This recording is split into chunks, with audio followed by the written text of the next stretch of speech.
maupay nga aga hayong nga tanan. Ngan Happy Father's Day, no? Iton mga tatay nga niya na hayong nga tanan. Happy Father's Day. Ngan yan ang adlaw, adi na kita hiton ikanapulo kag duha nga Domingohan katuigan. Ngan iton mensahe hiton naton ebanghelyo ayaw kahadlok, no? Do not be afraid. No?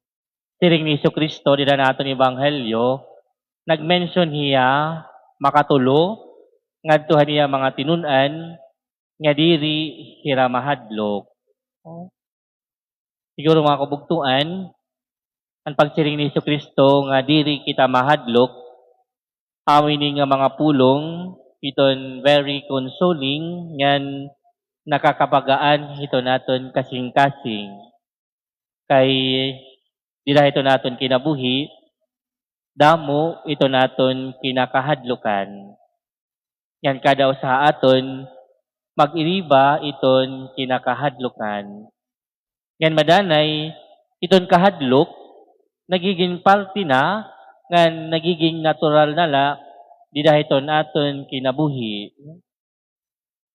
Tinuod damo ito naton kinakahadlukan, but I would like to share 3 types of fear ngan ini nga kahadlok in nagiging common ha aton nga tanan ngan maupay kunta ma-overcome naton. Siyahan nga aton kinakahadlukan dira ito naton kinabuhi is fear of failure. No? Takot na tayo sa kabiguan. Nagsasala nga ni kita, diri nga ni nagiging successful ito naton ginihimo, nahadlok na kita iton pagbuhat otro. Na-give up na kita dayon. Diri nga ni kita napasar, diri nga ni kita nakakarawat iton trabaho, napipildi nga ni kita iton mga competitions, madanay haaton nahadlok na iton pagtry.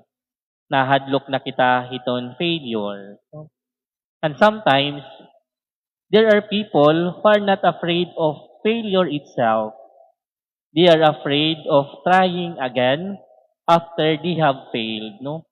Kay kung iton failure masuol, padanay mas masuol iton pagunahuna nga bangin di rin na kita makakabangon o makakabawi dito naton kinabuhi. Pero mga kabugtuan, failure is the test of greatness. No? It could be part of our life, but it also motivates us and makes us stronger.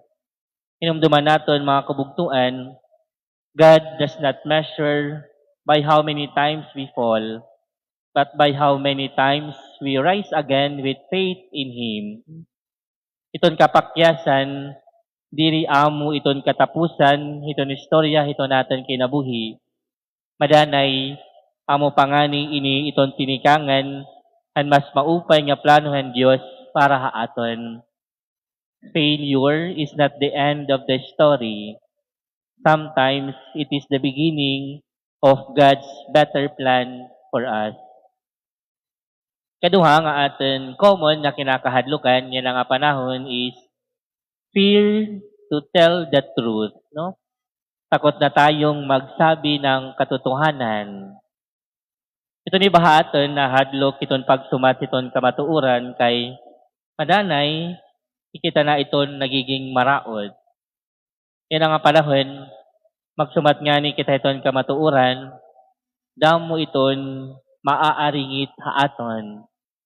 Ikakadiri kita iton katawhan, yan madanay iton mas masuol, bisan kung nagsusumat kita iton kamatuuran, ikita pa iton nagiging buwaon. No? Sanglit, damo iton mga natatabo nga, hasta pa yan na, diri lagi hap nasusulbar, dara kay nahadlok kita iton pagsumat iton kamatuuran. We are denial kings and denial queens. And sometimes, it is easier to hide than to admit the truth. No? Pero itong problema nga gintatahuban, diri masusolusyonan, lugod, magtitikad ako ini nga problema. Mga kabugtuan, na siring Kristo di na naton ebanghelyo nga diri kita mahadlok kay bubuksan ang bisan ano nga tinahuban nga nagpapahayag ang tagsa nga tinago. Kareg signon waray sikreto nga diri mahibabaruan, iton kamatuoran, iton mangingibabaw. That's why it's better to tell the truth and nothing but the truth. No? Bangin, diri kita dayon karawaton hiton ibang nga tao kung magsumat kita hiton kamatuoran.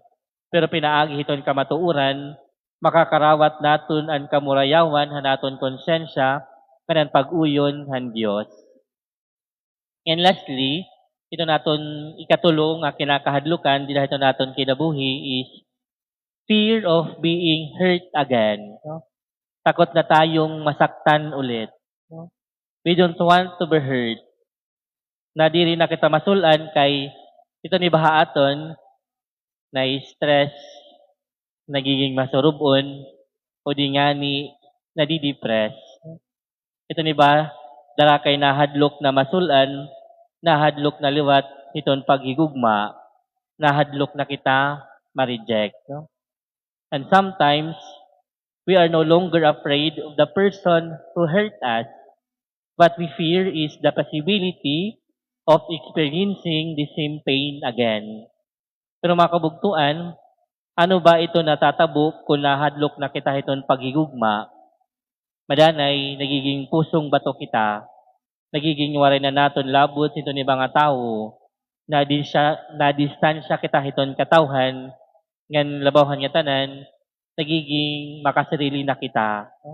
Mga kabugtuan, na silang Kristo din na naton ebanghelyo nga diri kita mahadlok, kay mas mahal pa kita kaupay, hinda mo nga mga balin sa sayaw. We are loved by God more than anything else. No?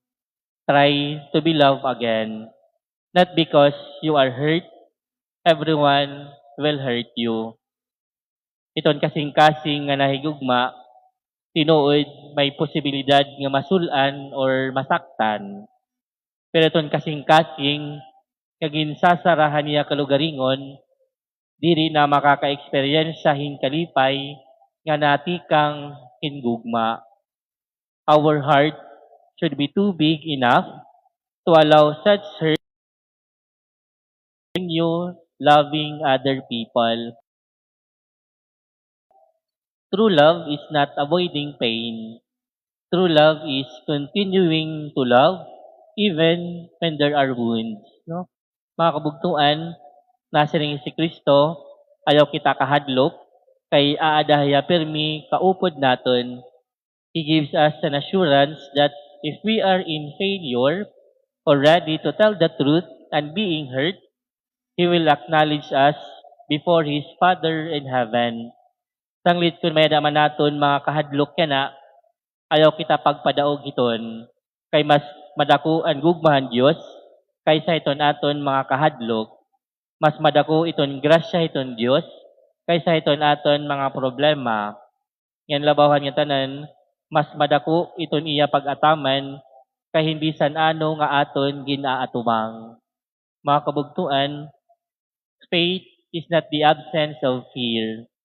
Faith is moving forward despite fear, because we know that Jesus is with us. Amen.